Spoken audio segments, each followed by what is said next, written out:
James chapter, first chapter, verse 12. याकूब का पहला पुस्तक 12वां वचन।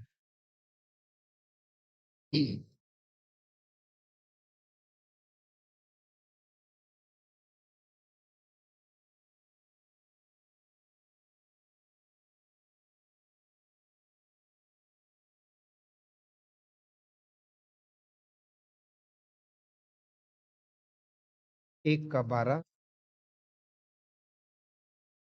धन्य है वह मनुष्य जो परीक्षा में स्थिर रहता है, क्योंकि वह खरा निकलकर जीवन का वह मुकुट पाएगा, जिसकी प्रतिज्ञा प्रभु ने अपने प्रेम करने वालों को दी है।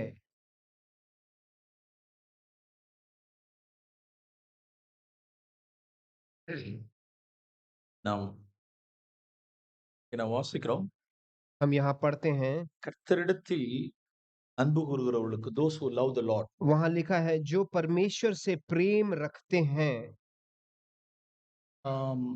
இது போன்ற verses வந்து there are in many places. ऐसे वचन कई जगहों पर लिखा है। God has given many promises for those who love God. प्रभु ने जो लोग प्रभु से प्रेम करते हैं उनको बहुत सारे प्रतिज्ञाएं रखी हैं।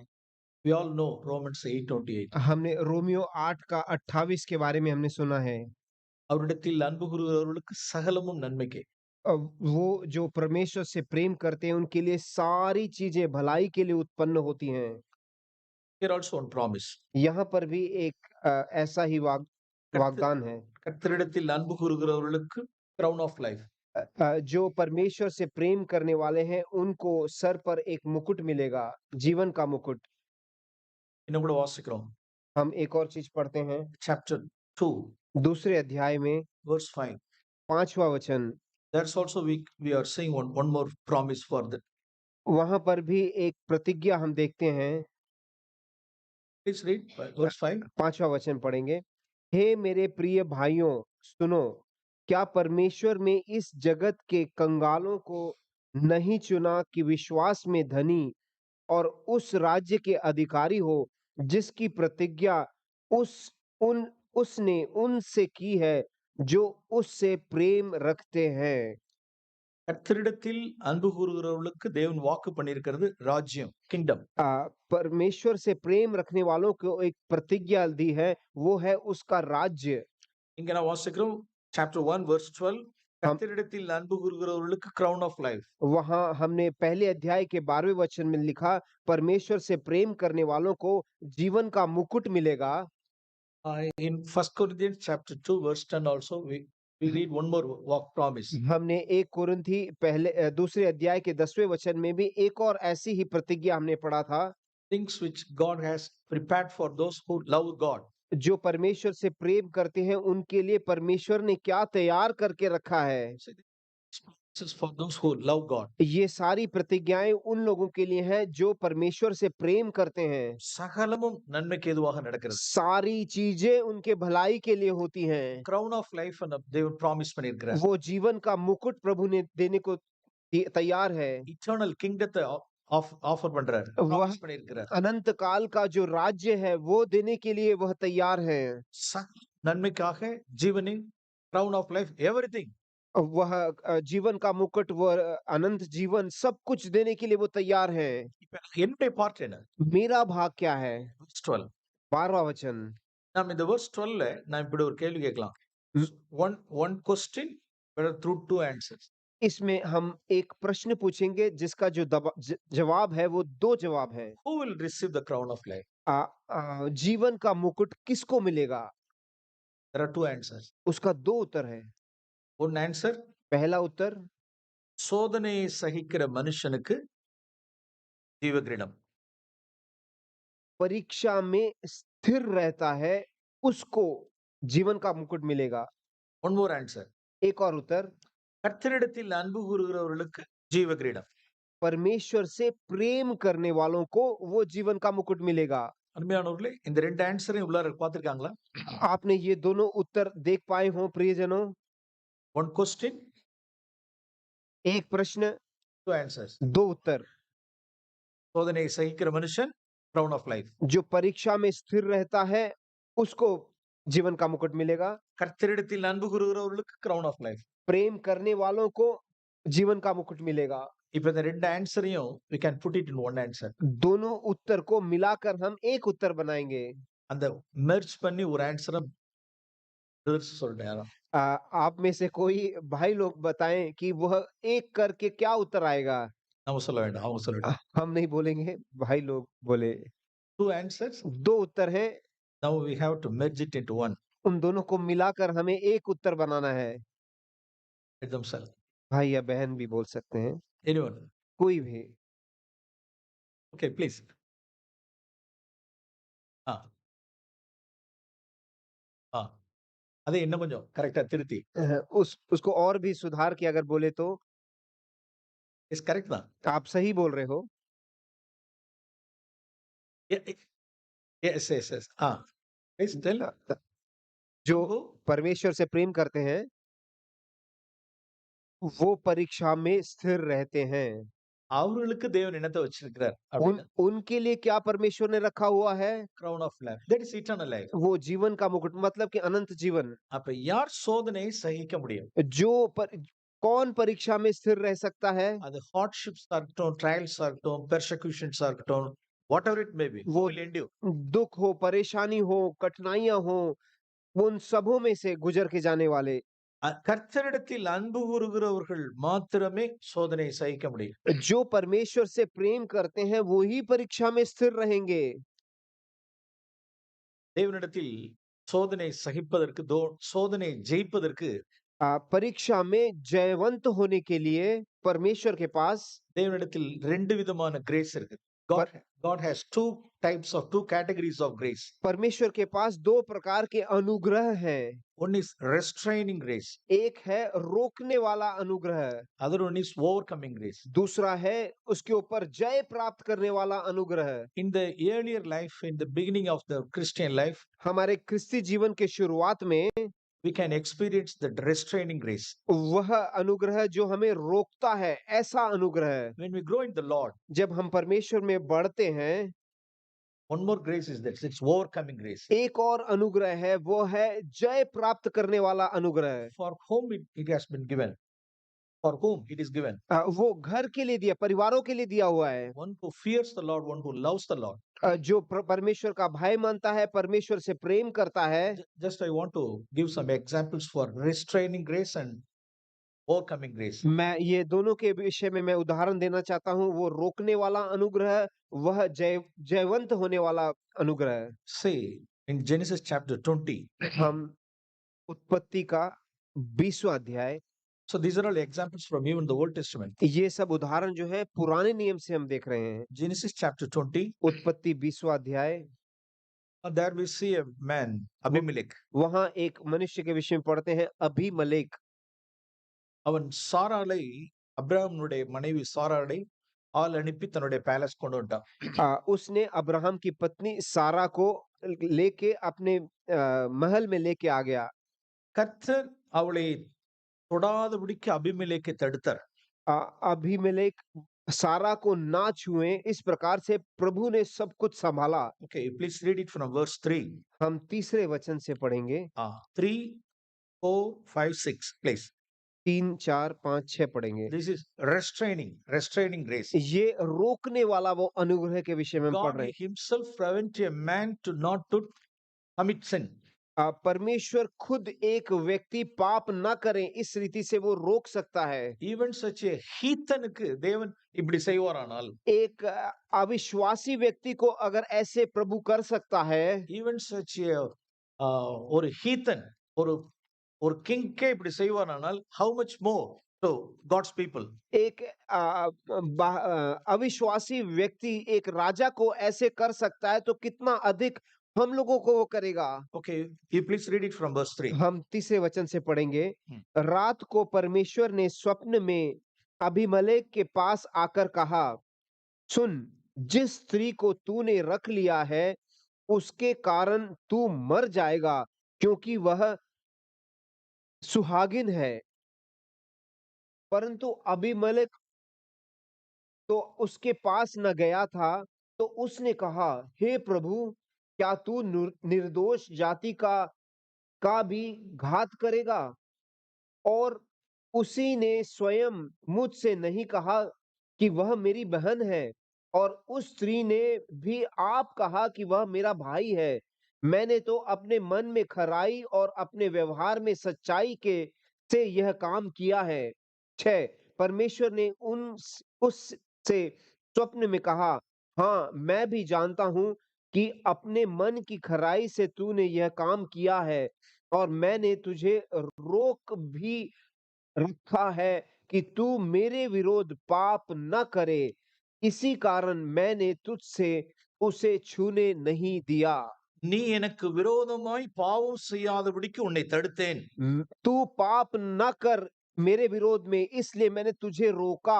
அவளை தொட நான் உனக்கு இடம் கொடுக்கவில்லை. मैंने तुझे उसको छूने की अनुमति नहीं दी। பிரியமானவர்களே, இதுதான் ஸ்ட்ரைடிங். यही वो रोकने वाला अनुग्रह है।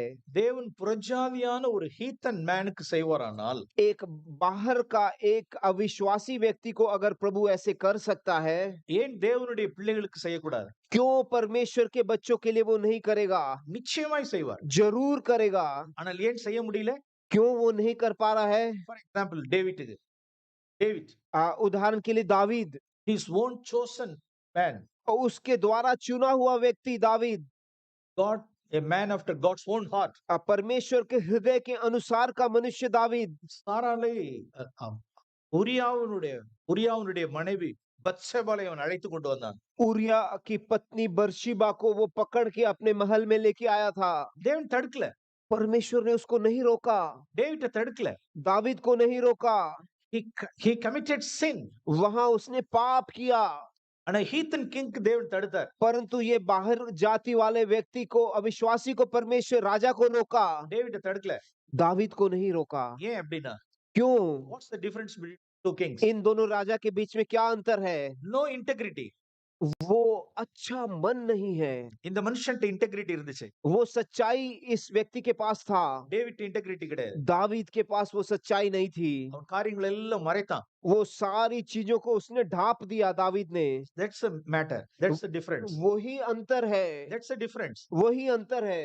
பிரியமானவர்களே, प्रियजनों, தேவன் நம்மளுடைய இருதயத்துக்குள்ள எதிர்பார்க்கிறதுல இன்டெகிரிட்டி, प्रभु हमारे हृदय में क्या चाहता है? वो सच्चाई देखता है। பியூரிட்டி, ஹோலினஸ்லாம் அதெல்லாம் ரொம்ப லேட். அதெல்லாம் वो पवित्रता, उसमें आगे बढ़ना, वो सब बात की बात है। ஹானஸ்டி தான் தேவன் இன்டெகிரிட்டி. वो सच्चाईपन ही प्रभु चाहता है हमसे। அது இந்த மனுஷனிடத்தில் இருந்தது. वो इस मनुष्य में था। தேவன் தடுத்து நிறுத்தினார். प्रभु ने वैसे ही उसको रोक दिया। Okay, this is restraining grace. ये वो रोकने वाला अनुग्रह है। நாம் இந்த கிரேஸை நாம் அனுபவிக்க முடியும். इसको भी हम अनुभव कर सकते हैं। நான் ஒரு சின்ன ஒரு உதாரணத்தை நான் சொல்ல मैं விரும்புகிறேன். एक उदाहरण आपके बीच में बांटना चाहता हूँ। ஜாக்னுடைய லைஃப்ல இருந்து ஒரு காரியத்தை நான் சொல்ல முடியும். भाई जैक के जीवन से मैं एक उदाहरण देना चाहता हूँ। The days of small beginning. शुरुआती के दिन के आरंभ करके एक पुस्तक है। அவருடைய பர்சனல் லைஃப், அவருடைய இதுல இருந்து वो अपने व्यक्तिगत जीवन में घटी चीजें उसमें लिखी हुई हैं। அப்பதான் பிரதர் ஜாக் வந்து ஒரு at the age of 19 वो born again experience அடைஞ்ச டைம். 19 साल की आयु में जब उन्होंने वो नया जन्म का एक अनुभव पा चुके थे।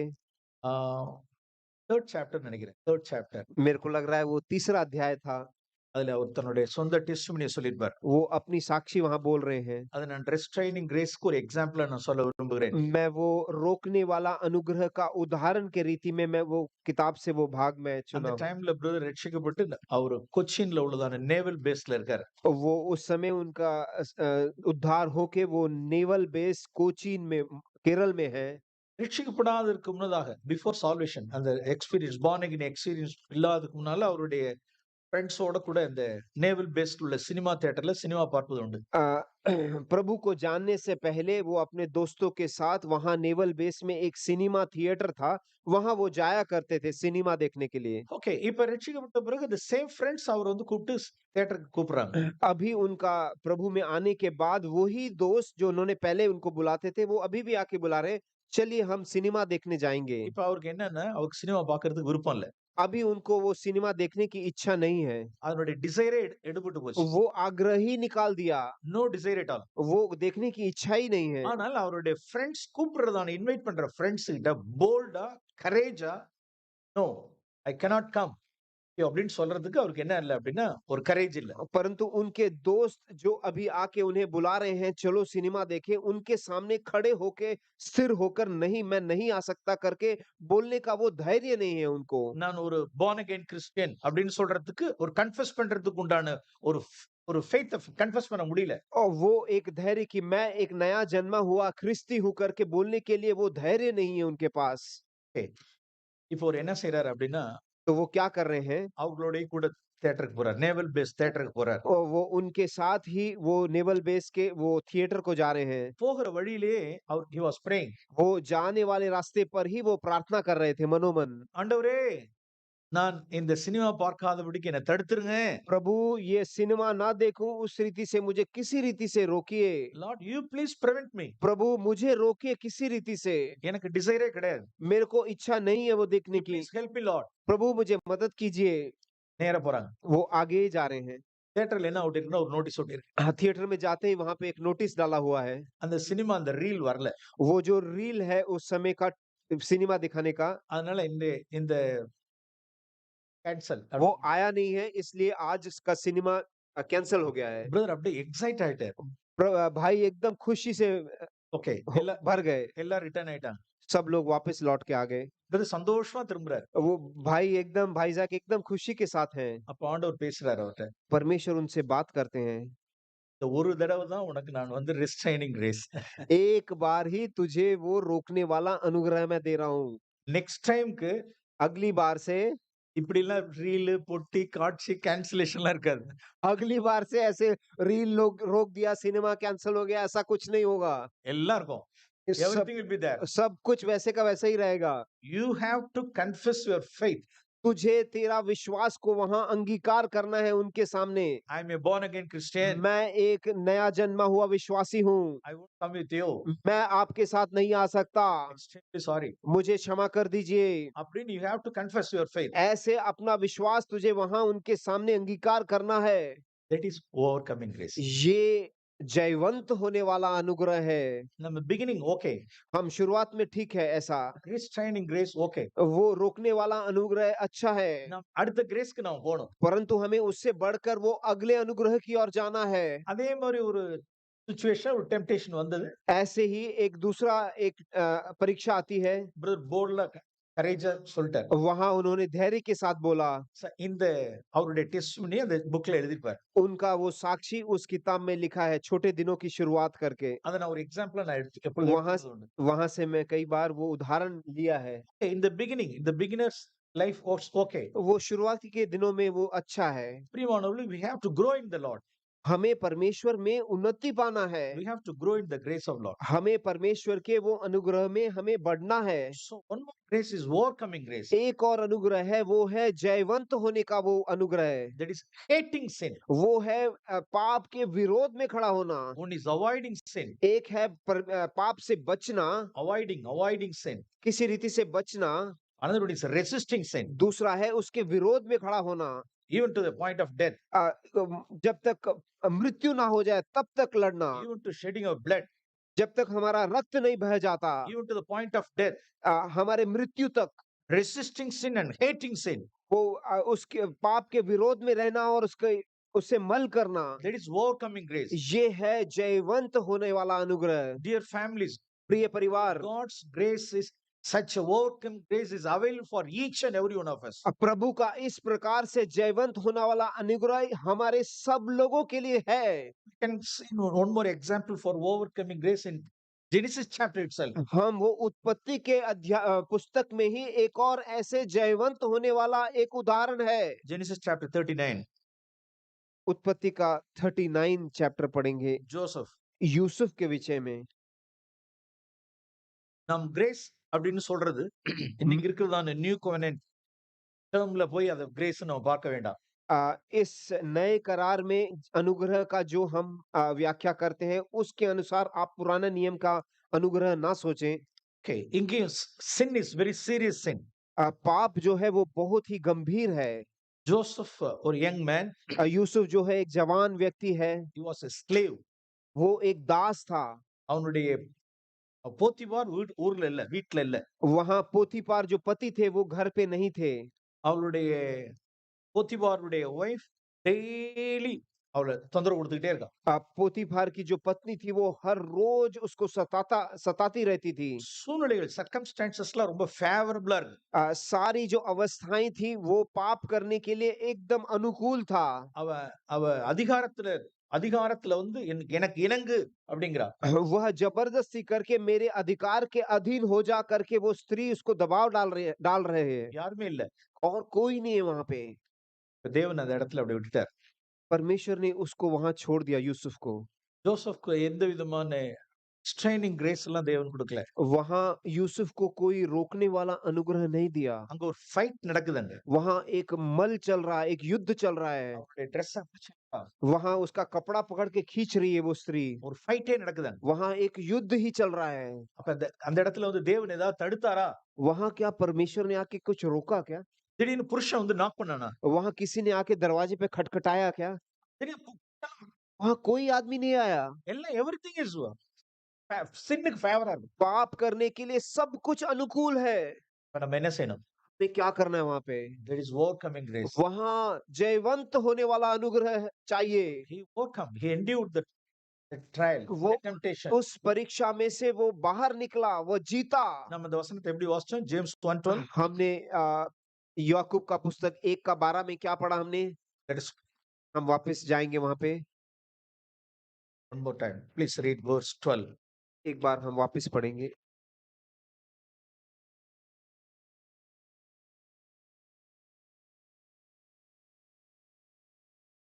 James chapter 1 verse 12. 1:12 में हमने पढ़ते हैं, धन्य है वो मनुष्य जो परीक्षा में स्थिर रहता है। அவனுக்கு உண்டான அந்த பரீட்சை, அந்த டெஸ்ட்ல, அந்த சோதனையில் उनको जो परीक्षा, जो दुख, उसमें से उनको जाना पड़ा यूसुफ को। அதை ஓவர்கம் பண்ண, उस पे वो जयवंत हुआ। என்டியூர் பண்ண, அதுல என்டியூர். उसमें वो परेशानी को वो सहन करके आगे बढ़ा। யாரால முடியும்? ये किससे हो सकता है? அதுல ஆன்சர், என்னோட ஆன்சர் இருக்கு. उसका उत्तर वहीं पे दिया हुआ है। கர்த்தரிடத்தில் அன்பு கூறுகிறவர்களுக்கு. परमेश्वर से प्रेम करने वाले को। பிரியமானவர்களே, प्रियजनों, ரெண்டே டைப் ஆஃப் பீப்புள் மட்டும்தான் பாவத்தை வெறுக்க முடியும். दो ही प्रकार के व्यक्ति हैं जो पाप के विरोध में खड़े होते हैं। அந்த ரெண்டு வேர்ஸையும் உங்களுக்கு நான் காண்பிக்க वो விரும்புகிறேன். दो वचन को मैं आपको दिखाना चाहता हूँ। Who can resist and hate sin?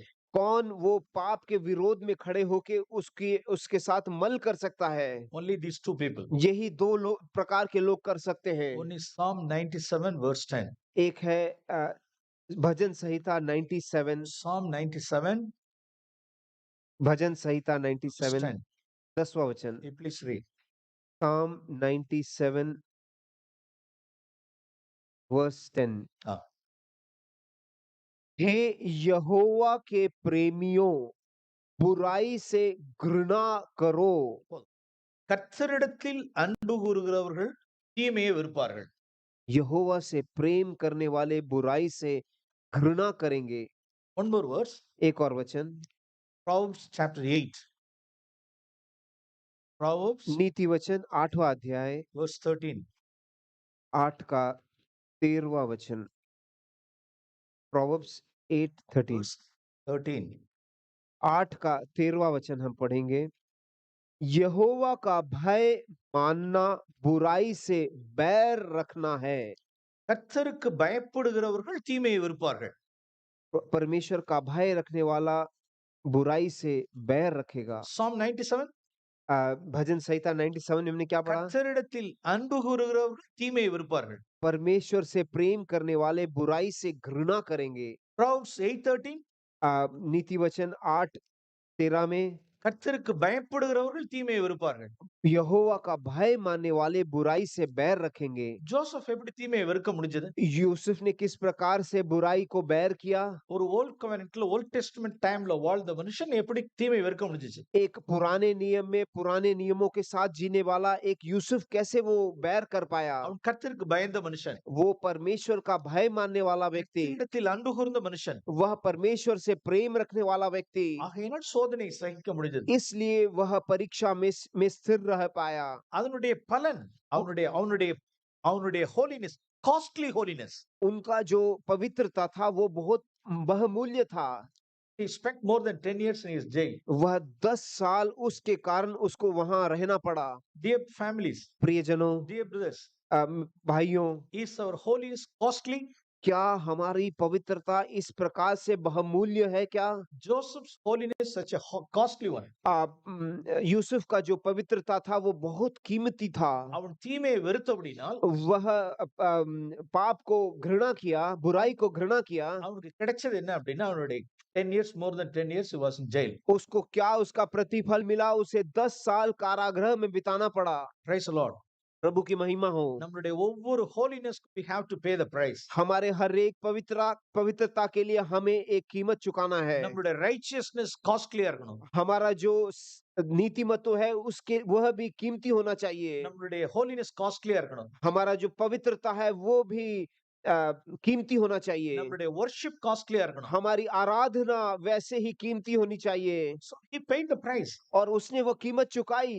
Old Testament itself. पुराने नियम में ही उसने चुकाई। प्रियमानवர்களே, प्रियजनों, restraining grace and overcoming grace. वह रोकने वाला अनुग्रह, वो जयवंत होने वाला अनुग्रह। சின்ன உதாரணத்தை நான் சொல்ல விரும்புகிறேன். मैं एक उदाहरण देना चाहता So हूँ। mostly people எதிலே இருக்க விரும்புகிறார்கள் என்றால் किस प्रकार के जीवन में साधारण लोग जीना चाहते हैं? overcoming grace க்கு வருகிறதற்கு ஜனங்கள் விரும்புறதில்ல. कोई भी वो जयवंत अनुग्रह में जीने के लिए वो चाहते नहीं है। people அதிகமாய் ஆண்டவரிடத்தில் என்ன கேக்குறாங்கன்னா restraining grace கேக்குறாங்க. परमेश्वर के जन क्या चाह रहे हैं? हमेशा ये क्या मांग रहे हैं? वो रोकने वाला अनुग्रह ही मांग रहे हैं। For example, ஒரு உதாரணம் சொல்றேன். एक उदाहरण के लिए, ஒரு ஒரு அலுவலகத்தில் ஒரு ஆபீஸ்ல एक ऑफिस है। தமிழ்நாட்டுல இப்ப ரீசெண்டா ஒரு ஃபில்ம் ஒன்னு, ஒரு மூவி ஒன்னு ரிலீஸ் ஆனது. तमिलनाडु में एक फिल्म रिलीज हुआ था, नया फिल्म। Commercial movie. एक कमर्शियल फिल्म। அது சச் ஒரு ஹிஸ்டாரிக்கல் மூவி. वह पूरे हिस्ट्री को, इतिहास को दिखाकर एक फिल्म बनाया हुआ है। அந்த மூவியை பார்ப்பதற்காக சச் ஒரு அவருடைய ஆபீஸ்ல உள்ள எல்லாருமே டிக்கெட் அப்படியே இந்த கேபின்ல உள்ளவங்க அத்தனை பேருக்கும் டிக்கெட் புக் பண்ணி ஃபர்ஸ்ட் டே ரிலீஸ்க்கே தியேட்டருக்கு போகணும்னு முடிவு பண்ணிட்டாங்க. वो जिस दिन पहले दिन रिलीज हो रहा है उसी दिन में सारे ऑफिस के लोगों के लिए एक आदमी ने टिकट बुक करके सबको बुलाया हुआ है। அதுல ஒரு பிலீவர் இருக்கார். அதுல ஒரு और பிலீவர். उसके अंदर एक विश्वासी भाई भी है। இப்ப அந்த பிலீவருக்கு வந்து போறதுக்கு விருப்பம் இல்ல. वो भाई को वहां जाने का कोई इच्छा नहीं है, ஆனால் அவருடைய ஃபெய்த்தை கன்ஃபஸ் பண்றதுக்கு பயம். परंतु उनका विश्वास उनके सामने अंगीकार करने में उनको एक भय है। ஏன்னா மேல உள்ள in order to please the manager. क्योंकि उनके जो ऊपर का जो मैनेजर है उनको तृप्त करने के लिए, संतुष्ट रखने के लिए। For example, उदाहरण के लिए First Peter. पहला पत्रस, First Peter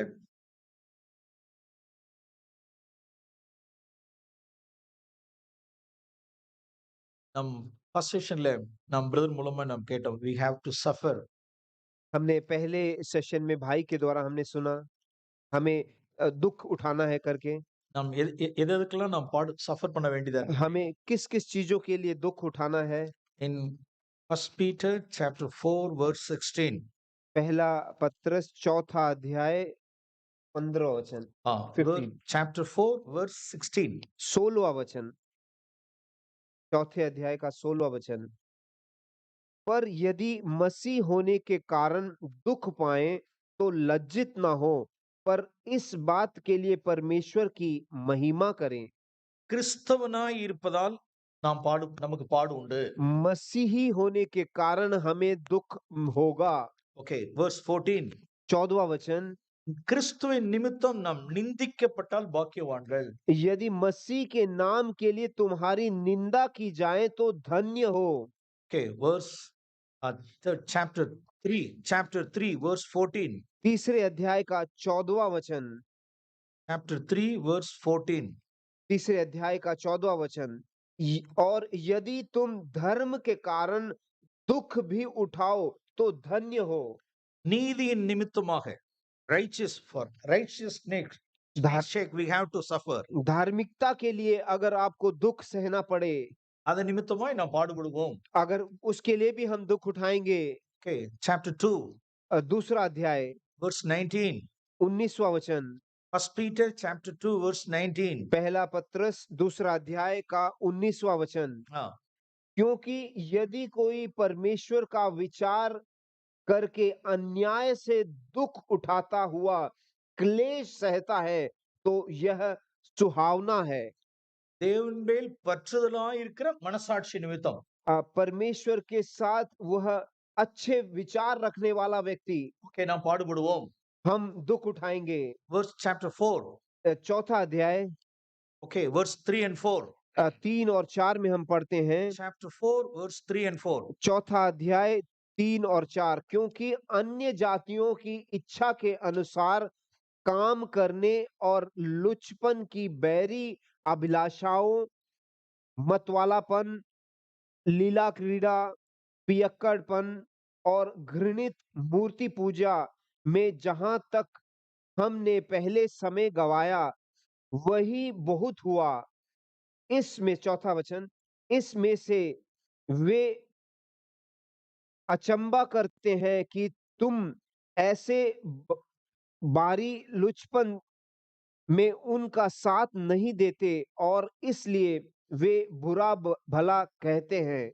பிரியமானவர்களே, நாம் முற்காலத்தில் இப்படி எல்லாம் வாழ்ந்திருக்கலாம். हम पुराने जीवन में ये सब चीजें करते होंगे। இப்ப நாம் ரட்சிக்கப்பட்டோம். अभी हमारा उद्धार हो चुका है। இப்ப நாம் அவர்களோடு சேர்ந்து அந்த துன்மார்க்க உளையில் நாம் விழுகிறதில்லை. हम उनके साथ मिलके उनकी बुराई में हम नहीं गिरते हैं। அதில் நிமித்தமாய் அவர்கள் உங்களை தூஷிக்கிறார்கள். उसके कारण वो हमें बुरा बोल रहे हैं। நாங்கெல்லாம் சினிமா போறோம், हम सब तो अभी सिनेमा देखने जा रहे हैं, நீனும் வரணுமே, तू भी आना चाहिए रे। தூஷிப்பார்கள். वो इस रीति से हमारा बुरा बोलेंगे। நாங்கெல்லாம் குடிப்போம், हम सब पीते हैं, நீனும் குடிக்கணும். तू भी पीना चाहिए। நாம அந்த இடத்துல இல்ல அப்படின்னா தூஷிக்கிறார்கள். अगर हम उस जगह पे नहीं गए तो हमारा बुरा बोलते हैं। அவர்கள் எல்லாம் corrupted hands, उनका सब बुरे हाथ हैं, bribe. वो रिश्वत लेते हैं। அவர்களோடு கூட நாம் சேர்ந்து செய்யாத பட்சத்தில் நம்மளை தூஷிக்கிறார்கள். अगर हम उनके साथ मिलकर रिश्वत नहीं लेते हैं तो हमें बुरा बोलते हैं। நான் உலகத்தோட நாம் காம்ப்ரமைஸ் பண்றது கிடையாது. हम दुनिया के साथ कॉम्प्रोमाइज नहीं करते हैं। சின்னோட நாம காம்ப்ரமைஸ் பண்றது கிடையாது. हम पाप के साथ हम मिलते नहीं है, जुलते नहीं है। ஆகையினால் அவர்களை நம்மளை என்ன செய்வார்கள் என்றால் தூஷிப்பார்கள். इसलिए हमें वो बुरा बोलते हैं। பிரியமானவர்களே, प्रियजनों, தேவ பக்தியாய் நாம் நடக்க மனதாய் இருந்தால் நாம் துன்பப்படுவோம். अगर हम प्रभु के भक्ति में जीना चाहते हैं तो हमें लोग बुरा ही बोलेंगे। நாம் கிறிஸ்துவனாய் இருப்பது நிமித்தம் நமக்கு பாடுகள் உண்டு. हम ख्रिस्त में होने के कारण हमें दुख उठाना ही पड़ेगा। நம்மளுடைய விசுவாசத்தின் நிமித்தம் நமக்கு பாடுகள் உண்டு. हमारे विश्वास के कारण हमें दुख उठाना ही पड़ेगा। நம்மளுடைய நீதியின் நிமித்தமாய் நமக்கு பாடு உண்டு. हमें हमारी धार्मिकता के कारण हमें दुख उठाना पड़ेगा। ஃபார் எக்ஸாம்பிள், நம்முடைய முத்து சௌர் சகரியா புனனை குறித்து நாம் அறிஞ்சிருக்கிறோம். हमारे बड़े भाई जकरिया पूनन के विषय में आप पढ़ चुके हैं। தன்னுடைய ஃபால்ஸ் அக்கவுண்ட் ஒண்ணு எழுத முடியாதுன்ட்டார். उनको बोला कि आप एक गलत हस्ताक्षर डालो पैसे कमाने के लिए। அவ்வளவுதான், half an hourல டிரான்ஸ்ஃபர்.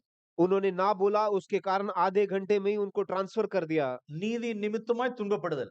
वह सच्चाई के कारण उनको दुख उठाना पड़ा। என்னுடைய மனசாட்சிக்கு பயப்படுறேன், நான் தேவனுக்கு பயப்படுறேன், என்னோட கான்சியன்ஸ்க்கு நான் பயப்படுறேன். मेरे विवेक के अनुसार मैं भयभीत हूँ, मैं ये नहीं कर सकता। இது ஃபால்ஸ் சைன் பண்ண முடியாது என்னால. मैं ये गलत हस्ताक्षर नहीं कर सकता। righteousness sake, ये नीति का काम है। for conscience sake, ये विवेक के कारण, for Christ's sake, ये क्रिस्त के for कारण, gospel sake, ये सुसमाचार के कारण we Christians we have to suffer. हमें जो क्रिस्ती है हमें वो दुख उठाना है। இதில் எல்லாத்துலயும் we have to fight a good fight. इन सबों में हमें वो अच्छा विश्वास का युद्ध करना है। நான் சொன்ன அந்த உதாரணத்தின்படி मैं वो जो उदाहरण दिया, அந்த அந்த believer वो विश्वासी overcoming grace க்கு வரல, वह जयवंत वाले अनुग्रह तक नहीं पहुंचा, restraining grace க்கு வந்துட்டார். वो रुकने वाले अनुग्रह तक ही पहुंचा। For example, उदाहरण के लिए ஒரு இன்னைக்கு இப்படிதான் இந்த ஃப்ரைடே அன்னைக்கு அவருடைய சைல்டுக்கு ஒரு டாக்டர் அப்பாயின்மெண்ட் வாங்கியிருக்காரு. उन्होंने फ्राइडे को एक अपॉइंटमेंट लिया हुआ है डॉक्टर का अपने बच्चे को दिखाने के लिए डॉक्टर के साथ। ஓகே. மூவி எல்லாரும் ஆபீஸ்ல உள்ள எல்லாரும் சேர்ந்து மூவி போறது அன்னைக்கு Thursday. जो सिनेमा के लिए सब लोगों ने टिकट खरीद के जाने का वो डेट है, वो थर्सडे को है, गुरुवार को है।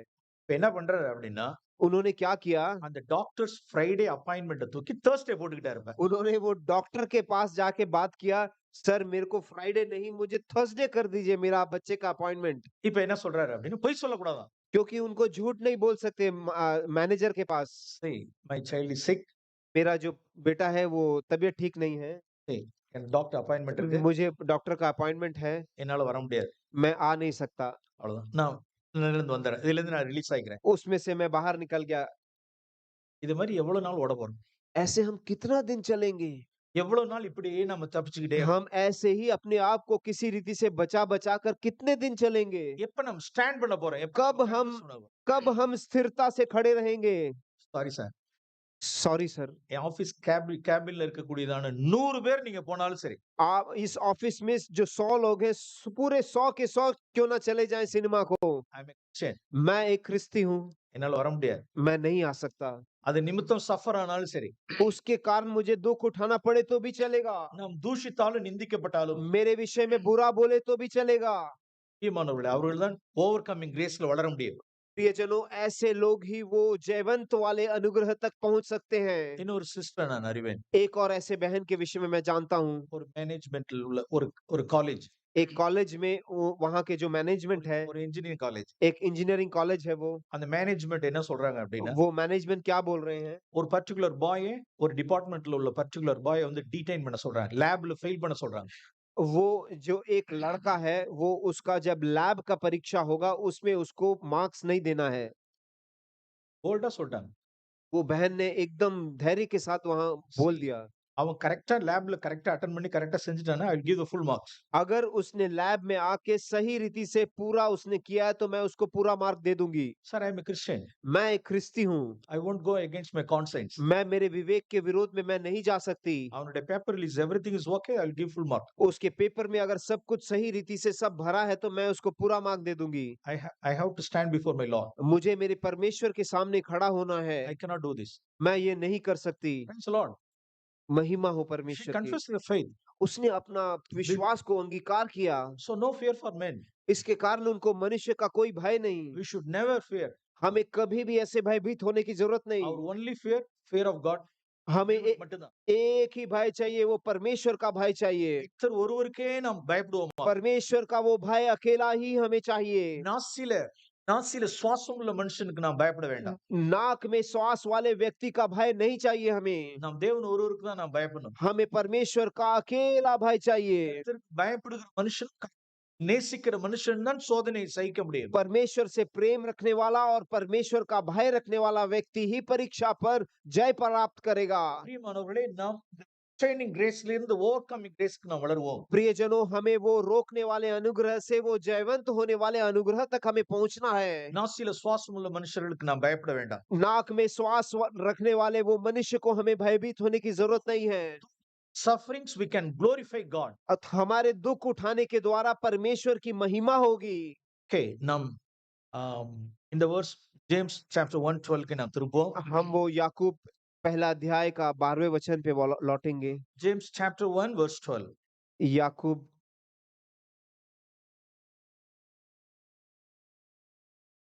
1:12। பிரியமானவர்களே, தேவன் நம்ம என்ன செய்வார்? நான் இந்த verse நான் இப்படி மாற்றி வாசிக்க விரும்புறேன். प्रियजनों, प्रभु हमारे जीवन में क्या करना चाहता है, इस वचन को मैं एक अलग रीति में मैं पढ़ना चाहता हूँ। தேவன் என்னை சோதிக்கிறார். प्रभु मेरी परीक्षा ले रहा है। God tests me प्रभु मेरी परीक्षा ले रहा है, whether I love him or not. क्या मैं उससे प्रेम रखता हूँ कि नहीं। நான் அவருக்கு ஃபர்ஸ்ட் பிளேஸ் கொடுக்கிறேனா? காலையில நாம் கேட்ட அந்த வார்த்தைகள் எல்லாம். हमने सुबह सुना, क्या मैं उसको पहलौठा स्थान देता हूँ कि नहीं। தேவன் நம்மை இந்த விஷயத்தில் நம்மை சோதித்து பார்க்கிறார். प्रभु इन सारी चीजों में हमारी परीक्षा ले रहा है। நான் அவருக்கு ஃபர்ஸ்ட் பிளேஸ் கொடுக்கிறேனா, அவருக்கு பயப்படுறேனா, அவரை நான் அன்பு கூறுறேனாங்கறத தேவன் என்ன சோதிச்சு பார்க்கிறார், எனக்கு பரீட்சை வைக்கிறார். प्रभु मेरी परीक्षा लेके देखना चाहता है कि क्या मैं उससे प्रेम रखता हूँ, पहलौठा स्थान देता हूँ, उसका भय मानता हूँ करके वो देख रहा है। ஃபார் எக்ஸாம்பிள் இந்த ஈடன் கார்டன்ல वो आदम की वाटिका में அவனுக்கு முன்பாக ஒரு அட்ராக்டிவான ஒரு ஃப்ரூட்டை ஒரு उ- ட்ரீயை வச்சார். वहां एक सुंदर एक फल वहां था उस वाटिका में। ஒரு சைடு அட்ராக்டிவ் ட்ரீ, वो एकदम सुंदर वो वृक्ष, இன்னொரு சைடு காட். दूसरी तरफ परमेश्वर। இப்ப நம்ம என்ன செய்ய போறோம்? இப்ப हमें there is a test. वहां हमें एक चुनाव करना है, इन दोनों நான் के बीच एक நான் परीक्षा है। நான் எதை சூஸ் பண்ண போறேன்? मैं किसका चुनाव करूंगा? இந்த அட்ராக்டிவான ஃப்ரூட்டை நான் சூஸ் பண்ண போறேனா, ये जो सुंदर दिखने वाला फल है उसका चुनाव करूंगा, இல்ல நான் காடை சூஸ் பண்ண போறேன்? या मैं परमेश्वर का चुनाव வாட் करूंगा? Is worship? आराधना क्या है? Choosing God is worship. परमेश्वर का चुनाव करना ही आराधना है। என்னுடைய ஒவ்வொரு டெம்டேஷன்லயும் ட்ரையல்ஸ்லயும் हर एक मेरी ऐसी परीक्षा या मैं दुख उठाने का अवसर आता है, காடை சூஸ் பண்றேன்னா, अगर मैं परमेश्वर का चुनाव करता இல்ல हूँ, அட்ராக்டிவான ஒரு ஃப்ரூட்டை நான் अट्रैक्टिव सिन ना चूज பண்றேன். या मैं इस प्रकार से सुंदर सा वो फल या वो पाप को मैं चाहता हूँ। Adam Eve they failed. आदम और अव्वा उसमें हार गए। அவர்கள் காட் டிஸ்பைஸ் பண்ணிட்டு எதை சூஸ் பண்ணிட்டாங்க அப்படின்னா, उन्होंने परमेश्वर को नाकार के उन्होंने क्या चुना? Attractive fruit. वो जो अच्छा दिखने वाला फल है। அது ஆடம் ஈவனுடைய பிரச்சனை இல்ல. वो आदम और अव्वा का जो परेशानी अकेला नहीं है, ஆனால் இன்னைக்கு நம்மளுடைய பிரச்சனை அது. वो हम सबों का भी परेशानी है। காலாகாலமாய் தேவன் இந்த காரியத்தை நம்மளை சோதிச்சு பார்க்கிறார். सालों साल से युगायुग से इस रीति से वह हम सबों की परीक्षा ले रहा है। எல்லாம் இன்னைக்கு அட்ராக்டிவ். सब कुछ आज जो दिख रहा है वो एकदम सुंदर है। நம்ம காலையில கேட்டோம், हमने सुबह सुना, மேரேஜ். हमने विवाह के विषय में सुना। இந்த பக்கம் இன்னைக்கு ஒரு அட்ராக்டிவ் salary ஒன்னு இருக்கு. एक तरफ है एक बहुत ही ज्यादा सैलरी, இந்த பக்கம் तनख्वाह। அட்ராக்டிவ் ஃபேஸ் இருக்கு. यहाँ एकदम सुंदर मुंह। இன்னைக்கு எல்லாம் मुख। மேரேஜ், இன்னைக்கு மேரேஜஸ் எப்படி போகுதுன்னா காட்ஸ் வில் எல்லாம் ஃபைண்ட் அவுட் பண்றது கிடையாது. आज विवाह किस प्रकार से चुनाव किया जाता है, परमेश्वर का हित वगैरह नहीं देखा जाता। மேரேஜ் எதுக்கு மேரேஜ் நடக்குது என்றால், किसके बीच में विवाह होता है मालूम है? அட்ராக்டிவ் சேலரிக்கும் அட்ராக்டிவ் ஃபேஸ்க்கும் தான் மேரேஜ் நடக்குது. अट्रैक्टिव सैलरी जो तनख्वाह ज्यादा है और देखने में एकदम सुंदर स्त्री। காட்ஸ் வில் எல்லாம் கிடையாது. परमेश्वर का चुनाव वगैरह कुछ नहीं। அது பிலீவர், அது whole hearted, half hearted, carnal அதெல்லாம் பார்க்கிறது கிடையாது. विश्वासी है, पूरा विश्वासी, आधा विश्वासी, वो सब देखने की कोई जरूरत ही नहीं। ஓ அட்ராக்டிவ் சேலரி, एकदम देखने में बहुत ज्यादा तनख्वाह, அட்ராக்டிவ் ஃபேஸ், एकदम देखने में सुंदर स्त्री, அவ்வளவுதான் மேரேஜ். बस शादी हो गई। பிரியமானவர்களே, प्रियजनों, let us test. हम अपने आप की परीक्षा करते हैं। தேவன் டெஸ்ட் பண்றார். प्रभु परीक्षा ले रहा हमारा। born again இல்லன்னு வச்சுங்க, अगर वो नया जन्मा हुआ व्यक्ति नहीं है, பட் அட்ராக்டிவ் ஃபேஸ், परंतु एकदम दिखने में सुंदर है, only daughter, एक ही पुत्री है, full riches, पूरा पैसा ही पैसा है, family background, rich background, एकदम अमीर लोग हैं, फैमिली बैकग्राउंड एकदम अच्छा है, only daughter, एक ही लड़की है, attractive face. एकदम देखने में सुंदर है। born again இல்லையாங்கிறது டவுட்ஃபுல்லா இருக்கு. वो नया जन्मी है नहीं है, वो थोड़ा डाउट है। No, that's no clarity. उसके बारे में एक क्लैरिटी नहीं है। Shall we move? आगे बढ़े। There are people moving. ऐसी अवस्था में भी लोग आगे बढ़ जाते हैं। நமக்கு அதாவது கிளாரிட்டி வேண்டாம், ஒரு கிளாரிட்டி வேண்டாம் நமக்கு. उसके बारे में एक क्लैरिटी नहीं चाहिए क्या? தேவன் டெஸ்ட் स्पष्टता नहीं चाहिए क्या? தேவன் டெஸ்ட் பண்றார். प्रभु वहां हमारी परीक्षा ले रहा है। ஒரு கன்ஃபர்மேஷன் வேணும்ல. एक हृदय में एक कंफर्मेशन चाहिए। doubtful is always sinful. जो भी ऐसे आधा डाउटफुल है वो पापमय है। doubtful is sinful. जो डाउटफुल है वो पापमय है। what we read in Romans 14 last verse. शंका वाली चीजें सारी पापमय है। यही हम रोमियो में पढ़ते हैं 14वें अध्याय में। விசுவாசத்தினால் whatever comes out not from faith, it's sin. जो भी विश्वास के द्वारा नहीं उत्पन्न होता है वो पापमय है। doubtful is sinful. जो भी शंका के द्वारा है वो पापमय है।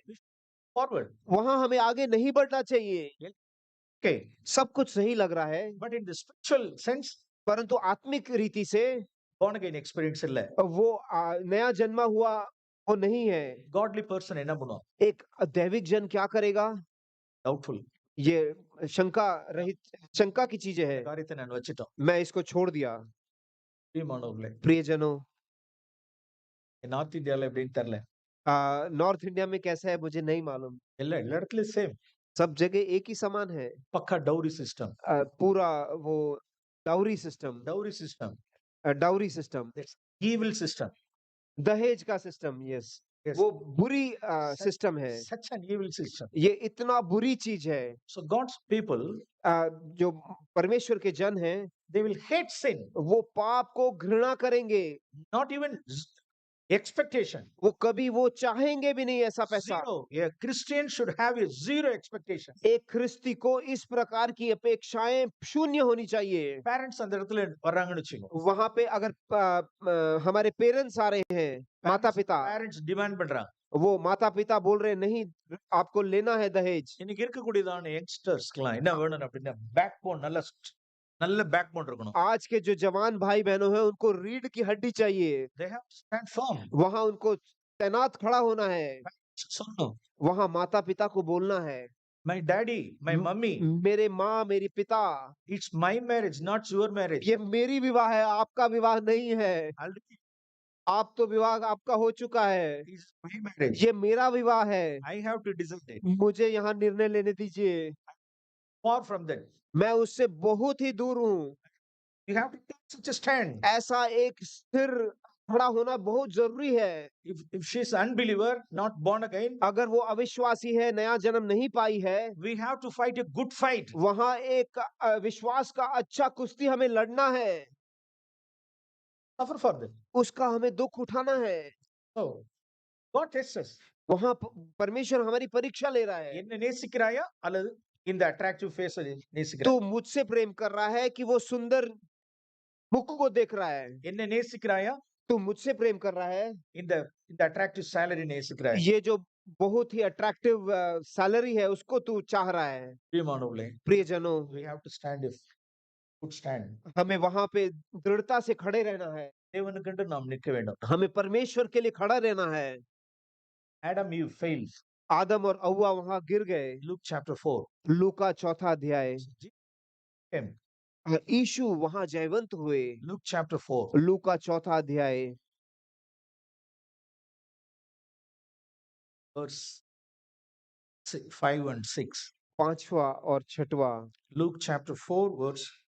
लूका 4 अध्याय। இப்ப பிந்தின ஆதாமாகிய இரண்டாம் பிந்தின ஆதாமாகிய இயேசுவின் இடத்தில் दूसरा आदम जो प्रभु यीशु है, சாட்டன் மறுபடியும் இப்ப கொண்டு வரான். वापस वहां शैतान उनके सामने आ रहा है। அட்ராக்டிவ் ஃப்ரூட்டை கொண்டு வரான். शैतान कुछ लेके आ रहा है। क्या लेके आ रहा है? एक सुंदर फल। நாம அந்த அட்ராக்டிவ் ஃப்ரூட் என்னங்கிறது இங்க வாசிக்கிறோம். वो सुंदर फल क्या है वो हम यहाँ देखते हैं। glory of this world, इस संसार की महिमा, authority over the world, वो संसार के ऊपर अधिकार, honor, glory, वहां की authority, अधिकार, महिमा, riches, सारे धन दौलत, எல்லாத்தையும் கொண்டு வந்து ஜீசஸ்க்கு முன்னால கொண்டு வந்து நிப்பாட்டு. ये सारी चीजें को लेके प्रभु यीशु के सामने रखते हैं। என்ன செஞ்ச? यीशु ने क्या किया? Get behind me, Satan. मेरे पीछे चल निकल शैतान। प्रभु की महिमा He हो। overcame. वह जयवंत हुए। பிரியமானவர்களே, அவர் நமக்கு உதவி செய்வார். वह हमें मदद करेंगे। அதை உதவி செய்கிற கர்த்தர் நமக்கு உதவி செய்வார். उनको जिस परमेश्वर ने मदद किया वो परमेश्वर हमारी भी मदद करेगा। முன்பாக கொண்டு வந்து இப்படி காரியங்கள் எல்லாம் அப்படி கொண்டு வந்து வைக்கும் பொழுது हमारे सामने जब ये सारी चीजें हमारे आंखों के सामने रखते हैं, இந்த வேர்ட்ஸ்க்கு ஒரு ரெஃபரன்ஸ் காண்பிக்க விரும்புகிறேன். इस वचन में एक चीज मैं आपको दिखाना चाहता हूँ, एक और reference. Song of Solomon chapter 7. Song of Solomon श्रेष्ठ गीत chapter 8, 8वां अध्याय। written by Solomon. यह सुलेमान ने लिखा हुआ पुस्तक है, ஆனால் இந்த வசனம் அவனுக்கு நிஜமா இல்ல. लेकिन ये जो वचन है उनके लिए सत्य नहीं है। அவன் எழுதுனாத. उन्होंने लिखा verse 7. 8 का 7वां वचन। You please read it slowly. हम धीरे से पढ़ेंगे।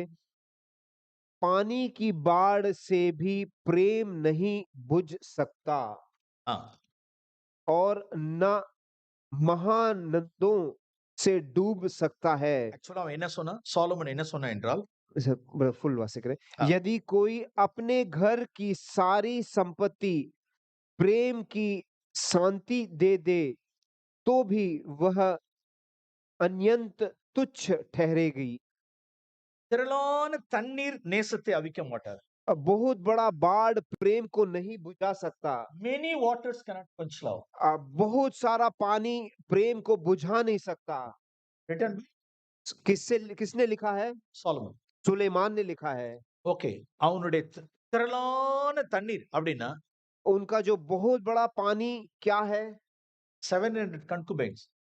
700 कॉन्क्यूबाइन्स, 300 wives. 300 पत्नियां, 1000.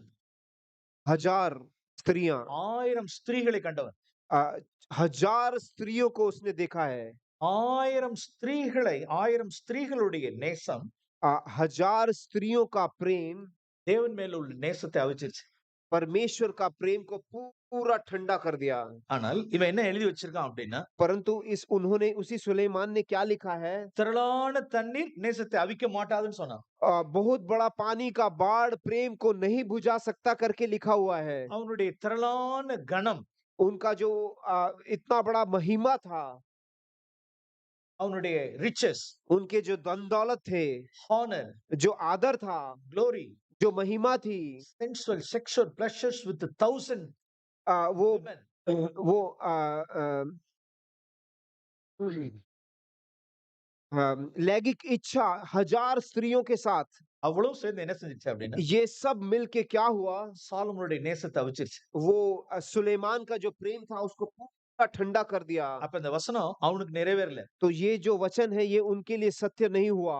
இந்த வசனம் prophetical verse for Jesus. ये जो वचन है वो भविष्यवाणी है प्रभु यीशु के लिए। Though it was written by Solomon, ये सुलेमान ने क्यों ना लिखा हो, அது அவனுக்கு நிஜமாவல. वो उनके लिए सत्य नहीं हुआ।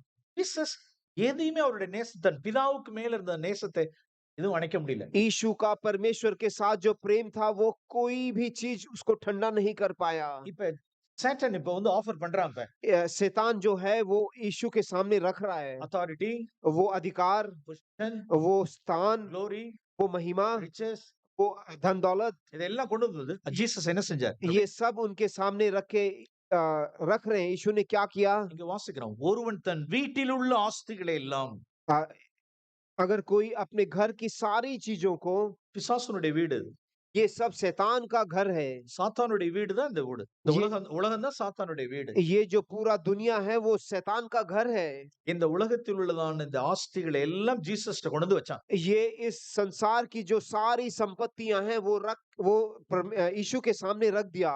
utterly despised by Jesus. वो उस सब को तुच्छ जाना प्रभु यीशु ने। பிரியமானவர்களே, प्रियजनों, நமக்கு இப்படி வரும். हमको भी इसी प्रकार से आएगा। honor, ये महिमा, riches, वो धन दौलत, sensual pleasures. वो लैंगिक संबंध, சாத்தான் தன்னுடைய காரியங்களை எல்லாம் கொண்டு வந்து காண்பிக்கும் பொழுது शैतान अपनी सारी चीजों को ऐसे रख के हमारे सामने रखता है। முற்றிலும் அதை அசட்டை செய்வார்கள். उन सबों को हमें नकारना है। யாரு செய்வார்கள்? ऐसा कौन करेगा? கர்த்தரிடத்தில் அன்பு கூறுகிறவர்கள், परमेश्वर से जो प्रेम करते हैं वो ही ऐसा कर सकते हैं। கர்த்தருக்கு பயப்படுகிறவர்கள் மாத்திரம். जो परमेश्वर का भय मानते हैं वो ही ऐसा कर सकते हैं। பிரியமானவர்களே, प्रियजनों, இந்த வாழ்க்கையை கர்த்தர் ஒவ்வொருக்கும் வைத்து வைத்திருக்கிறார். ऐसा एक जीवन परमेश्वर ने हम सबों के लिए रखा है। லாஸ்ட் ஒன் verse, एक आखिरी का वचन, Luke 16. लूका 16वां अध्याय। நாம் எப்படி அசட்டை செய்யணும்? हमें किस प्रकार से नाकारना है? Luke chapter 16 लूका 18वां अध्याय verse 13. 13वां वचन। அதுல ரெண்டு மாஸ்டர்ஸ் சொல்லப்பட்டிருக்கு. वहां 2 स्वामी के विषय में लिखा हुआ है। ஒன்று एक God, परमेश्वर, one more दूसरा mammon. मामून या உலக इस பொருள்.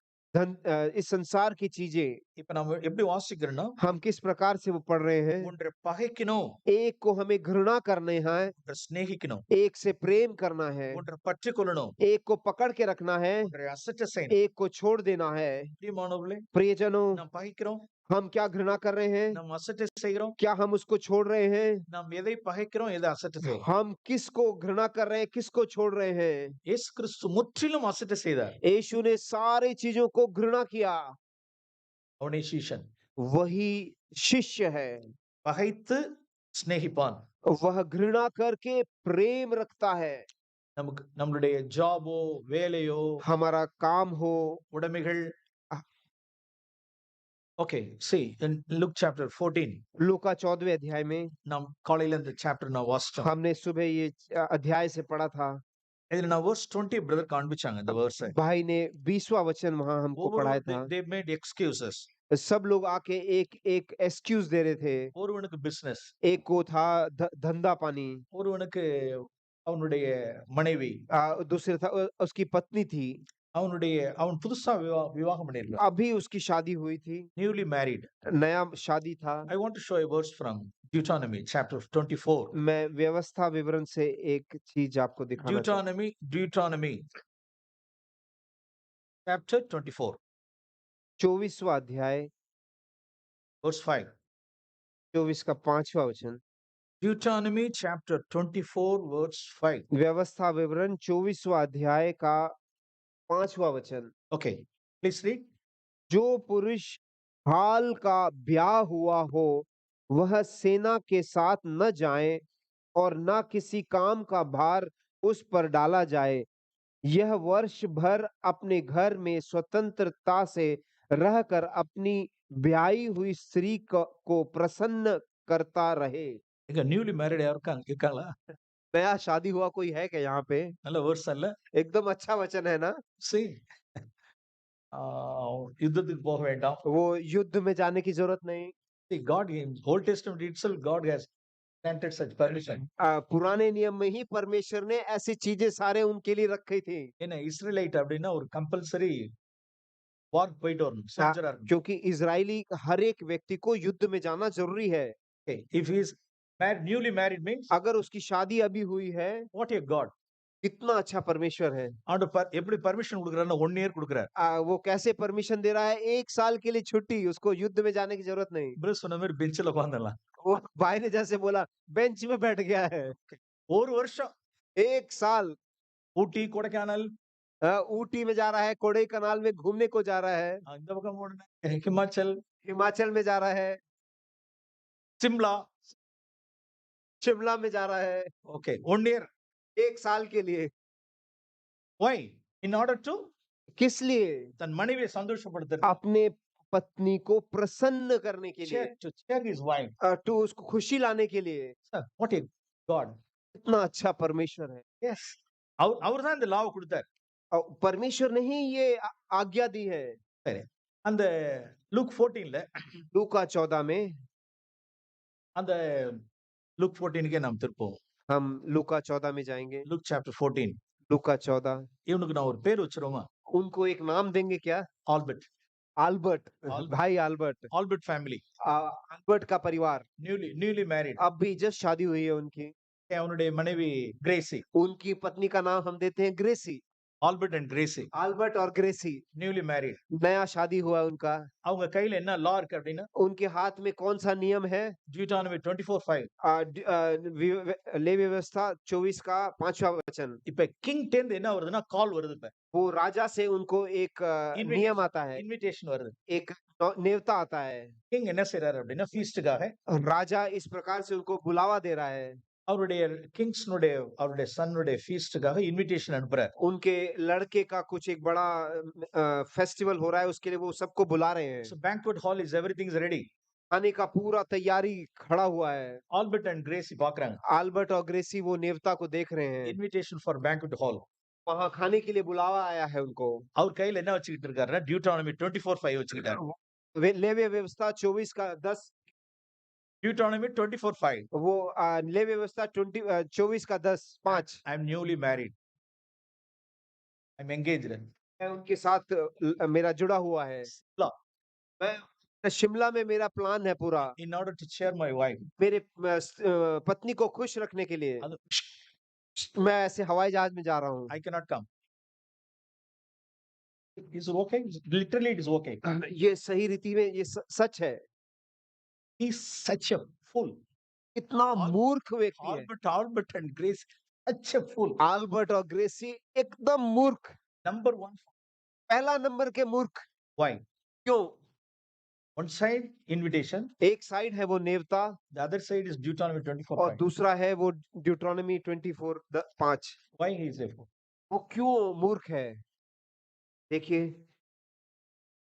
வாசிக்கிறோம் அப்படின்னா அதுல என்ன அப்படின்னா, वहाँ क्या लिखा है देखिए। dear families, प्रिय परिवारों, the secret. यही वो रहस्य है।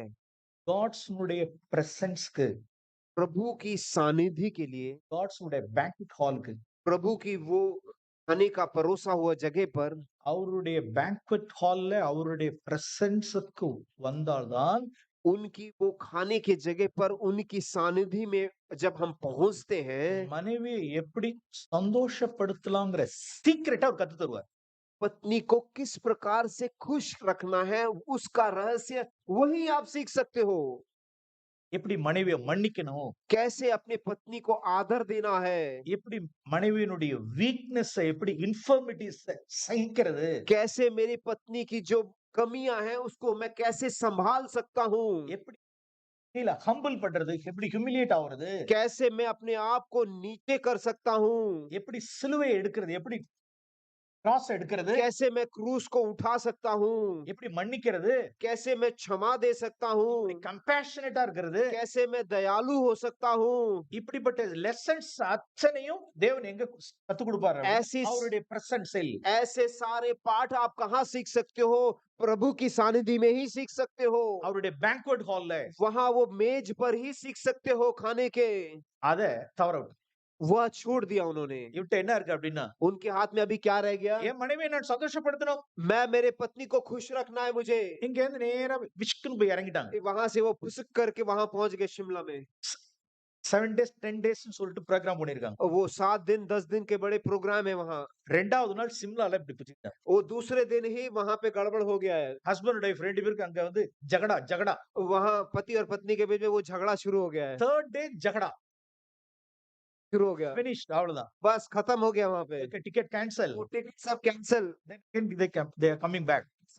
சரி போச்சா? ஜீரோ. क्या मिला उनको? शून्य। சீக்ரெட் தெரிஞ்சுக்கல. वो रहस्य उनको समझ में ही नहीं आया। சந்தோஷமா இருக்க வச்சிருக்கிறார். परमेश्वर आपको खुशी में ही रखना चाहता है। என்ன மனைவியை சந்தோஷப்படுத்த முடியாது மேன். मेरे बिना तू तेरे पत्नी को प्रसन्न नहीं रख सकता। என்னோட என்னாலில் என்னுடைய கிருபை இல்லாதபடிக்கு உன் மனைவி சந்தோஷப்படுத்த முடியாது. मेरे अनुग्रह के बिना तू तेरे पत्नी को खुश नहीं रख सकता। என்னுடைய கிருபைக்கு கீழ்ப்படிய முடியாது. तू मेरे कृपा के बिना तू अपने पति के अधीन नहीं रह सकती। इसलिए मेरे सानिध्य में तू आ जा। मेरे साथ मेरे मेज पर बैठकर खाना खा। First your place. मुझे तू पहलौठा स्थान दे। वो उनके लिए नहीं बोल रहे, हमारे लिए वो बोल रहे हैं। तू अगर मुझसे प्रेम रखेगा तो तू तेरे पत्नी से प्रेम कर पाएगा। मैं तेरे ये सारे जो रहस्य है मैं तुझे समझाऊंगा। तू कैसे अपने पत्नी को प्रसन्न रख सकता है, वो सारे रहस्य मैं तुझे बता सकता हूँ। What a tragedy. की बुरी अवस्था है। நான் போயிட்டானா, நான் சிம்லா அப்படின்ட்டு போயிட்டான். वो शिमला जा रहा हूँ करके निकल गया। நான் நினைக்கிறேன் ரிமைனிங் திங் அங்க எழுதப்படல. It's a parable. वो एक कहानी है, वो बाकी चीजें कुछ वहां लिखी नहीं है। மூணாவது நாள் ஜகடா திரும்பி வந்துட்டாங்க. तीसरे दिन झगड़ा होने के बाद वो वापस लौट के आ गए। இங்க எழுதப்படாத சத்தியம் இது. यहाँ ना लिखा हुआ सत्य है। Okay, one more thing. और चीज business, trade. वहां लिखा है धंधे के विषय में। 5 ஏர் மாடை பார்க்க போனேன். वहां बकरियों को देखने के लिए, भेड़ों को देखने के लिए, வயலை பார்க்க போனேன். वहां जगह देखने के लिए गए। நான் வியாபாரத்துக்கு போனேன். मैं धंधा करने के लिए गया। excuse. सारे excuse he. So what the result? उसका अंत क्या होता है? பிரியமானவர்களே, நம்மளுடைய ட்ரேட் என்ன பிசினஸ் என்ன ஆக்க முடியும்னா ஐடல் ஆக்க முடியும். आपका जो धंधा है उसको आप एक मूर्ति बना सकते हो। Last or few verses for the business people. जो धंधा कर रहे हैं उनके लिए मैं कुछ आखिरी के वचन बताना चाहता हूँ। நாம் இந்த verses நம்ம வாழ்க்கையில நாம் நிதானிச்சு பார்ப்போம். हम इन वचनों को हमारे जीवन में हम जांच कर देखेंगे। நாம் ஏற்கனவே சிலவர் தங்களுடைய ட்ரேட் ஐடல் ஆகிட்டாங்க. कई लोग अपने धंधों को पहले से ही एक मूर्ति बना चुके हैं। Already they are idolaters. वो मूर्ति आराधक बन चुके हैं। Covetous people. और वह पैसा को चाहने वाले बन चुके हैं। there is a test. We can test with these verses. वहाँ एक परीक्षा हम ले सकते हैं इन वचनों के द्वारा। Ezekiel chapter 28. एजेकियल की पुस्तक 28वां अध्याय। Ezekiel chapter 28. एजेकियल की पुस्तक 28वां अध्याय।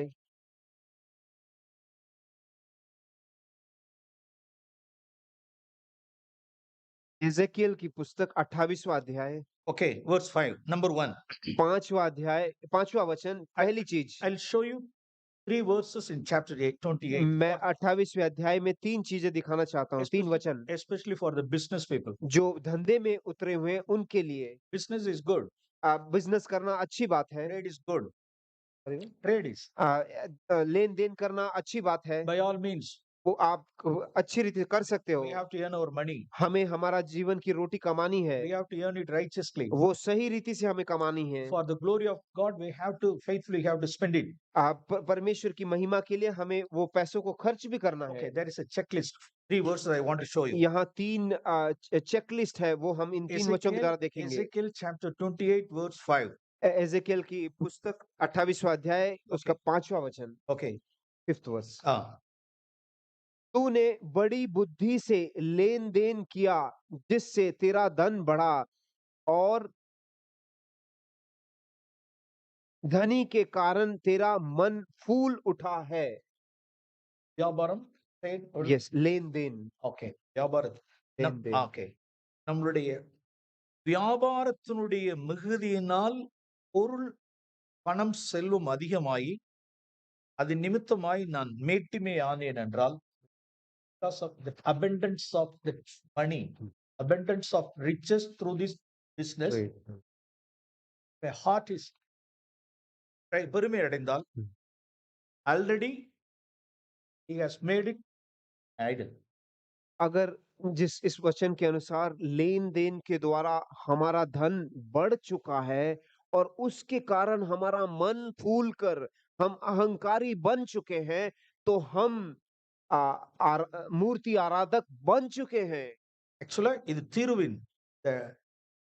தீருவினுடைய அதிபதியை குறித்து சொல்லப்பட்ட காரியம். यह सीर के राजा के विषय में लिखा हुआ एक चीज है। ஓகே, அவனுடைய இருதயம் பிசினஸ்னால என்ன ஆயிடுச்சு அப்படியே abundance of moneyனால richesனால become proud. वह इस प्रकार से लेन देन करके पैसा धन दौलत बढ़ने के कारण वो अपना मन फूल कर अहंकारी बन चुका था। Okay, number 2. दूसरा verse 16. 16वां वचन। Okay, परंतु verse 16.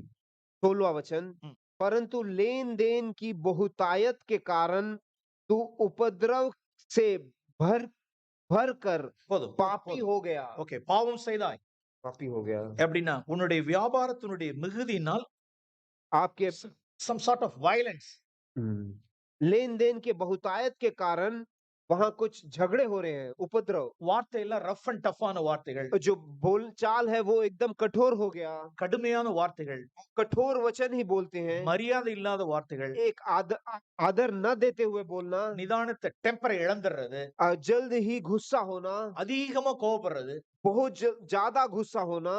இதனால ये सब किस लिए? வியாபாரத்தினுடைய மிகுதியினால் abundance of the trade. वो लेन देन का बहुतायत के कारण। by your abundance of your trade your violence அதிகமாயிடுச்சு. आपके ये लेन देन के कारण उपद्रव ज्यादा हो गया, लड़ाई झगड़े ज्यादा हो गए। violent ஆயிடக்கூடாது. अगर इस प्रकार से हमारा गुस्सा बढ़ रहा है அப்படின்னா நம்ம அந்த இடத்துல ஸ்டாப் பண்ணணும். அந்த இடத்துல ऐसा है तो वहां हमें रोकना है। ஆண்டவரே, என்னுடைய ட்ரேட் என்னுடைய பிசினஸ்னால நான் இப்ப ஆரம்பத்துல இருந்ததை காட்டிலும் இப்ப என்ன ஆயிட்டு இருக்கேன் அப்படின்னா ரொம்ப வயலண்ட் மேனா இருக்கு. அப்ப நான் मेरे धंधे के कारण जो बढ़ गया है, आज मैं पहले के तुलना में मैं आज बहुत अहंकारी हो गया और गुस्सा बढ़ गया है। பிரியமானவர்களே, we are going in the downward direction. हम नीचे की ओर जा रहे हैं, we are not growing in the Lord. बढ़ नहीं रहे हैं। காதுள்ளவர்கள் கேட்க கடவன். जिसके पास कान हो वो सुने। we have to work out our salvation. हमें हमारे उद्धार को बनाना है। சிலர்லாம் இன்னைக்கு ஆரம்பத்தில் இருந்ததை காட்டிலும் இன்னைக்கு எல்லாம் வயலண்ட் மேன் ஆயிட்டாங்க. शुरुआत से आज वो बहुत ही कठोर हो गए या गुस्से वाले बन गए हैं। बिजनेस abundance, क्योंकि वो धंधे का जो बढ़पन है वो बढ़ते जा रहा है। okay, one more thing. एक और चीज, verse 18. 18वां वचन, verse 18. 28 का 18वां वचन। हाँ, तेरे अधर्म के कामों की बहुतायत से और तेरे लेन देन की कुटिलता से तेरे पवित्र स्थान अपवित्र हो गए। ஓகே, உன்னுடைய வியாபாரத்தினுடைய ஏராளத்தினால் உன்னுடைய abundance of your trade unrighteousness அநீதி பரிசுத்த குலைச்சல் आपके लेन देन के बहुतायत के कारण तेरे लेन देन में कुटिलता आ गई, गलत चीजें आ गई। ஒரு ஒரு வகை வரைக்கும் ஒரு ஒரு சர்டன் ஏர்னிங் வரைக்கும் பிரச்சனை இல்ல. एक स्तर तक वो पैसा कमाना ठीक है, அந்த அபண்டன்ஸ் அப்படியே போயிட்டே இருக்கும் பொழுது, वो बहुतायत बढ़ते जा रही है। பிரியமானவர்களே, நம்மளோட ரைச்சியஸ்னஸ் ஒருபோதும் பாதிப்பு வரக்கூடாது. हमारी जो नीतिमत्व है उसमें कभी भी बाधा नहीं आनी चाहिए। நம்மளோட இன்கம் டாக்ஸ் ஃபைலிங்ஸ், हमारा जो इनकम टैक्स हम जो भरते हैं எவ்ரிதிங் கிளீன். वो सब साफ साफ होना चाहिए। நம்மளுடைய ஜீவிதத்தின் எல்லை எங்கும் பரிசுத்தம். जो भी हमारा लेन देन है आने का है वो सब सही रीति से है, सही मार्ग से है। No double dealing. कोई भी डबल डीलिंग नहीं है। கவர்மெண்ட்டுக்கு எதெல்லாம் செலுத்தணுமோ, सरकार को देना है, எவனுக்கு வரி செலுத்தணுமோ, को भी देना है टैक्स, எவனுக்கு தீர்வை செலுத்த வேண்டுமோ, को भी चीजें लौटाना है, எவனுக்கு பயப்பட வேண்டுமோ, जिसको भय देना है, எல்லாம் ரைச்சியஸ்னஸ். सब कुछ नीति से करना है, நோ டபுள் டீலிங். नीति से नहीं करना है। இப்ப இதெல்லாம் தீருவனுடைய ராஜாவிட்ட ஆண்டவர் சொன்னார். ये सब सीर के राजा के लिए बोला गया है। ஒன்று ப்ரௌட் ஆவறது, एक है अहंकारी होना, ஒன்று கொடுமை அதிகரிக்கிறது, एक है झगड़ों में बढ़ना, இன்னொரு பக்கம் அன்ரைச்சியஸ்னஸ். दूसरा है गलत रीति से पैसा कमाना। ஏன் அப்படின்னா, क्यों? இவர்கள் கர்த்தருடைய சமூகத்துல தங்களை நிதானிச்சு நியாயந்தித்து பார்க்கல. क्योंकि उन्होंने परमेश्वर के सानिध्य में आके अपने आप को नहीं जांचा। They made excuse. केवल वो कुछ एक्सक्यूज ही देते रहे। இப்ப கர்த்தருடைய சமூகத்துக்கு ஏன் ஆண்டவர் கூப்பிட்டார் அப்படின்னா, क्यों परमेश्वर ने उनको बुलाया है उनके मेज पर? why did he invite to such people to for his banquet hall? ऐसे उनके खाने के मेज पर उन्होंने इन लोगों को क्यों बुलाया? உன்னுடைய ட்ரேட்னுடைய அபண்டன்ஸ்னால வயலண்ட் ஆயிடக்கூடாதுன்னு சொல்லி கொடுப்பார். इसलिए बुलाया है ताकि तू जो लेन देन के कारण तेरा बहुतायत हो चुका है और तू अहंकारी होके गुस्से में बढ़ रहा है वो ना हो, इसलिए बुला रहे हैं। பேங்க்வெட் ஹால் என்ன சொல்லி கொடுப்பாருன்னா, எவ்வளவு திரளான ஐஸ்வர்யம் இருந்தாலும் ப்ரௌட் ஆகாதேன்னு சொல்லுவார். इस खाने के मेज में क्या सिखाया जाता है कि तेरे पास कितना भी पैसा क्यों ना हो, इसके बहुतायत के कारण तुझे अहंकारी नहीं बनना है, गुस्सा नहीं होना है। கர்த்தருடைய பேங்க்வெட் ஹால் வரும் பொழுது abundance of your tradeனால அன்ரைச்சியஸ் இருக்க கூடாதுன்னு சொல்லி கொடுப்பார். इस मेज पर जब तू आएगा तेरे धन दौलत के कारण जो अनीति है वो तेरे धंधे में नहीं होना चाहिए, वो सिखाया जाएगा। அவர்கள் கர்த்தர் அசட்டை செஞ்சிட்டாங்க. उन्होंने परमेश्वर को नाकारा। அவர்களுக்கு மனிதா, அவர்களுக்கு காடா இருந்துச்சு. उनको जो उनका परमेश्वर था वो पैसा था। இவர்கள் எல்லாம் அபாத்திரராய் போனார்கள் என்று வாசிக்கிறோம். அன்வர்த்தி. हाँ, उनके लिए यह बहुमूल्य नहीं दिखा। பிரியமானவர்களே, प्रियजनों, இவைகளெல்லாம் நாம் இருதயத்தில் வைத்து வைப்போம். इन चीजों को हम हमारे हृदय में रखेंगे। நல்ல போராட்டம் போராடுவோம். वो अच्छा कुश्ती हम लड़ेंगे। தேவன் அன்றும் இன்றும் நம்மை சோதித்து பார்க்கிறார். God प्रभु tests us. उस दिन भी आज भी हम हमारी परीक्षा ले रहा நான் है। தேவனை நான் நேசிக்கிறேன்னா எதை क्या मैं நேசிக்கிறேன்? परमेश्वर से मैं प्रेम कर रहा हूँ? கர்த்தர் நம் கிருபை செய்வாராக. प्रभु हम पर दया करें। Please pray. प्रार्थना करेंगे।